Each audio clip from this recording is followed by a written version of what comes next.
Sebetulnya apa sih yang mau dibentuk oleh aksioma Peano itu? Nah, dia itu tujuannya itu membuat struktur struktur seperti himpunan bilangan asli.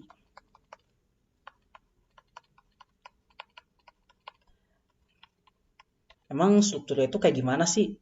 Ya, jadi dia itu ya kayak yang di video sebelumnya ya. Jadi ada objek, terus setelahnya ada objek lain, setelahnya ada objek lain, setelahnya ada objek lain, setelahnya ada objek lain, dan seterusnya. Ini seperti garis ya bentuknya, dia linear. Nah, panah-panah ini nih, yang setelahnya ini kan, ini sebetulnya menandakan sebuah relasi ya.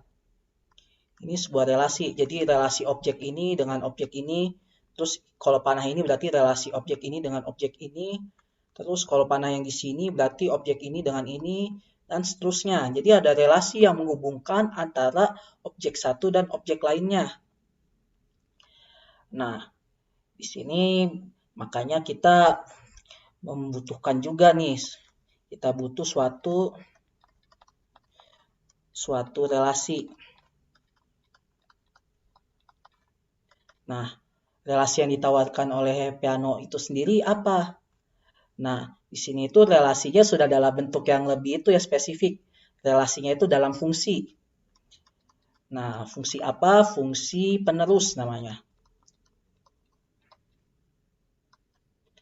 Nah, fungsi penerus ini tuh gimana sih cara kerjanya? Ya, sebetulnya kata penerus ini atau bisa kita sebut suksesor ya. Suksesor ini itu sifatnya dari katanya juga jelas, penerus. Nah, setelah objek ini penerusnya siapa sih? Objek itu. Setelah itu penerusnya siapa? Objek itu. Nah, biar lebih kebayang, kita pakai bilangan aja langsung. Nah, setelah 0 itu penerusnya siapa sih?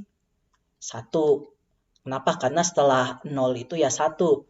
Nah, penerusnya 1 itu siapa? Penerusnya 1 itu ya 2. Kenapa 2? Ya karena bilangan setelah 1 itu ya 2, yang tepat setelah 1. Nah, dan seterusnya. Jadi, inilah yang kita pakai, namanya fungsi penerus. Dia itu dilambangkan dengan S. Nah, jadi nanti kalau kita bikin aturannya, berarti misalnya S0 itu sama dengan 1, S1 sama dengan 2, S2 sama dengan 3, atau misalnya S1000 sama dengan 1001, dan seterusnya. Nah, kira-kira kayak gitu ya. Nah, supaya nanti gampang, jadi kita itu gak bikin aturannya satu-satu kayak gini ya, ditulisin satu-satu S0 sama dengan 1, S1 sama dengan 2 kayak gini ya. Ini agak repot ya. Nah, di sini kita bakal pakai panah ini aja nih. Jadi, kalau ada kayak gini nih, saya nulis 0 panah 1, berarti ini itu artinya adalah S0 atau penerusnya 0 itu adalah 1. Nah, kalau misalnya 1 panah 2, berarti penerusnya 1 itu adalah 2.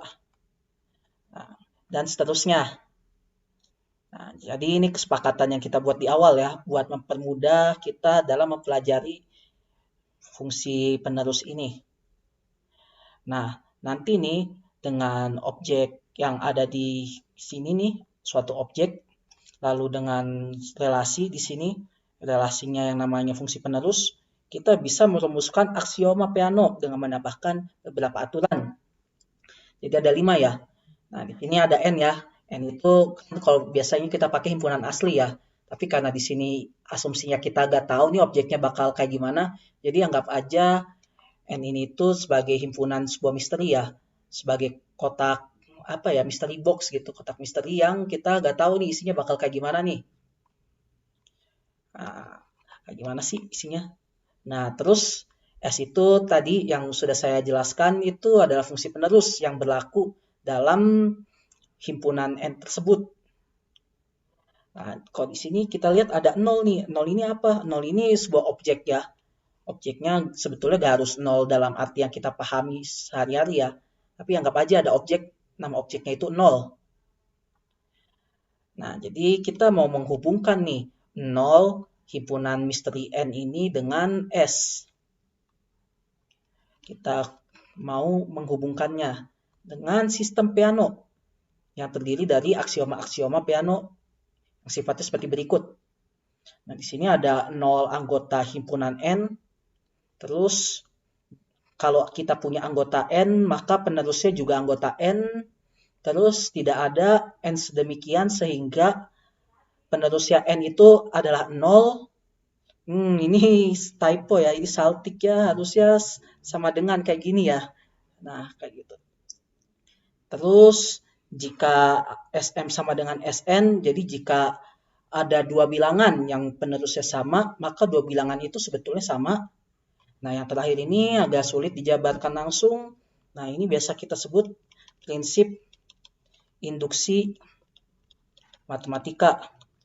Mungkin buat yang udah SMA pernah ya dipelajarin ya induksi matematika, atau mungkin yang kuliah ya, yang kuliahnya terlebih yang jurusan matematika ya, udah kenyang dengan induksi matematika ya, buat membuktikan pernyataan-pernyataan matematis. Nah, jadi kita bakal mendalami satu-satu nih poin-poin di aksioma ini nih.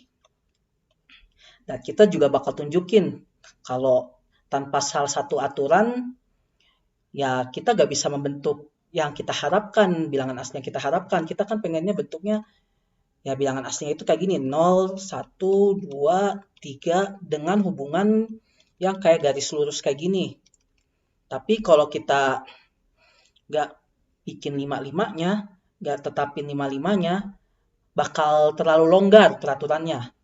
Kalau terlalu longgar, kita sebetulnya bisa bikin sistem yang gak harus kayak gini. Struktur yang gak harus kayak gini. Ini bakal kita bahas di video selanjutnya.